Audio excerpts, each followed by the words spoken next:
What up, y'all? I'm Hank McCoy. This is the Hank McCoy Show. I'm here doing a reaction to Swamp Storiez. He was on No Jumper the other day, and we got a chance to hear some of his ulterior motives and what he's really about in this culture. To me, I feel like he might possibly be a culture vulture. It's up to you to decide if that's true or not. Hit that like button, subscribe. It really helps the channel.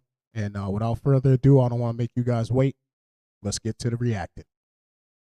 Throughout your high school years and everything, were you super interested in hip hop? Were you really deep into the gang culture then, or when did this start to creep in? First, I was just into basketball. Then I realized I was white. And I was like, it's not happening. Can't jump, can't move. I feel that. So then, like, but I was always tapped into like what was going on in San Francisco. I never knew like the other cities, but like San Francisco, because like I went to school with certain people who had beefs and whatever. So I was always curious about it. Like, why are they killing each other? These people? Because it's like you're telling me that there's organizations around the city that I live in, and they're killing each other, and I'm not supposed to be interested. And you're not supposed to have any interest in it, right? No, you're supposed to just mind your fucking business, right? Go about your day, take care of your own stuff, and that's it. Why worry about who's killing who or who's fucking who and who's selling this, who's doing that? None of that makes sense. It doesn't apply to you. That's not your life. It isn't your culture. So why are you trying to step foot into the culture? I don't understand. Like, it's the ultimate, it's the peak of human evil is killing another human. And I'm supposed to just be like, oh, yeah, whatever. You know what I mean? And then it's even worse too, because it's like they're creating art in real time about it. Well, not only creating art, but like posting that they did it after they did it. Right. Yeah. You know, I made a video. It was like a 12-minute video about some rapper from Vallejo. Now that was important right there. What they just said was they're making art out of people dying and they're posting about it after they do it. Now, if they can see it, that means anyone else can see this stuff, right? So let this be a lesson to kind of like keep your stuff, your extracurricular activities to yourself or amongst your own people and keep them off the internet, because if this moron can see it, that means the feds can see it. And I posted the thumbnail like before I dropped it, and I never ended up dropping it, but I posted the thumbnail, and the guy was like, if you drop that, I'm gonna come put you on a t-shirt. That he's like a real dude. Welcome back to Swamp Storiez. This is my first time being in front of the camera. All right, before I play this part of the video, he just explained that he had a video that he was going to drop. He didn't drop the video because he was threatened in his DM by the person that he was going to drop the video on. The guy said if he drops the video, he's going to put him on a t-shirt, per se, meaning unalive him. So he dropped the thumbnail, and then once the guy threatened him, he just decided he wasn't going to drop the video, or at least he said he wasn't going to. This next part of the video, I'm pretty sure, like if you line everything up, like I went to his channel and I watched several of his videos because I wanted to know who this guy was that exposed him or whatever, and that threatened him in his DM or whatever. Now, when he went on No Jumper, he just acted like he didn't drop the video and he was scared for his life and all this other stuff. But right here, this is before he went on No Jumper. I got this off of Instagram, and he for sure dropped the video. So let's watch the video and see what he's got to say about it. Camera. I never intended to be in front of the camera until my identity got t-shirt. That he's like a real. Okay, so, and this is another thing, too, what he's about to say. He's going to say that he never intended to be in front of the camera, and he doesn't want to be in the camera. But you see, he goes right to No Jumper, right? Like, which is supposedly the biggest platform on the West Coast. So he doesn't want to be exposed, but he goes on the biggest platform on the West Coast without his mask and all this other stuff. And, he tries to act like he wants to have like some sort of he doesn't want to be identified or whatever, you know what I'm saying? But it's a load of bullshit. It's all bullshit.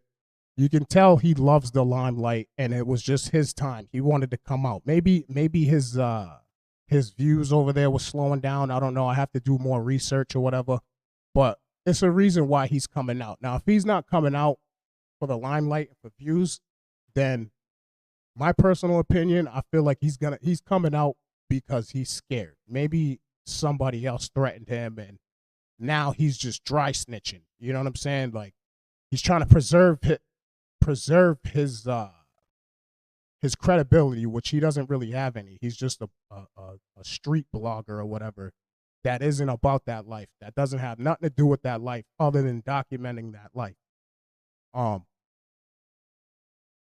He's just a straight up culture vulture, in my personal opinion. But let me play this video, right? And you're gonna see exactly what I'm talking about. Welcome back to Swamp Storiez. This is my first time being in front of the camera. I never intended to be in front of the camera until my identity got exposed. The video I made is about a Vallejo rapper who's not in Vallejo, California, for those who don't know, and he is wanted for 2 murders.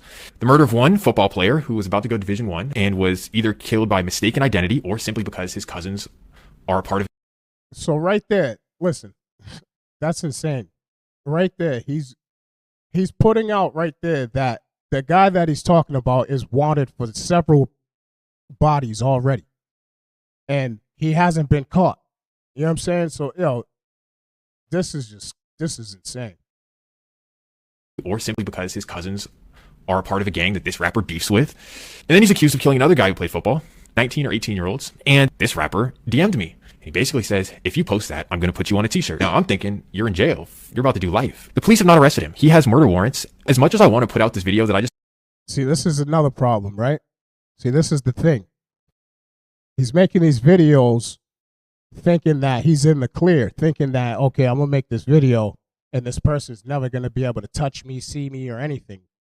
And he makes the video and then finds out that dude hasn't been arrested, so he's still around. So then he goes and makes another video saying all that stuff, which to me is just dry snitching. He's just basically alerting the feds, who are also watching this, that this guy's still out.